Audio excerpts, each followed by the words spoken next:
Russia Ukraine থেকে Israel America পর্যন্ত ভূ রাজনীতির দাবার ছক যখন টালমাটাল, ঠিক তখনই পাকিস্তানকে সরাসরি হুঁশিয়ারি দিলেন ভারতের সেনাপ্রধান জেনারেল উপেন্দ্র দ্বিবেদী।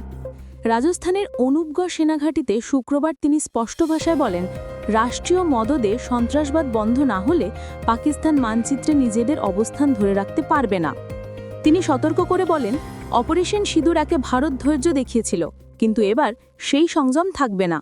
সেনাপ্রধানের বক্তব্যের আগে ভারতীয় বিমান বাহিনী প্রধান অমরপ্রীত সিং দাবি করেছিলেন, সম্প্রতি পাকিস্তানের 5টি যুদ্ধবিমান ভূপাতিত করেছে ভারত। এর পেছনে কারণ হিসেবে ধরা হচ্ছে কাশ্মীরের পেহেলগামে পর্যটক হত্যাকাণ্ড, যেখানে প্রাণ হারিয়েছিলেন 26 জন। 2008 সালের মুম্বাই হামলার পর এটি ভারতের সবচেয়ে ভয়াবহ হামলা বলে উল্লেখ করা হচ্ছে। দুই পরমাণু শক্তিধর প্রতিবেশীর নতুন উত্তেজনা দক্ষিণ এশিয়ার স্থিতিশীলতা নিয়ে বাড়াচ্ছে বড় প্রশ্ন।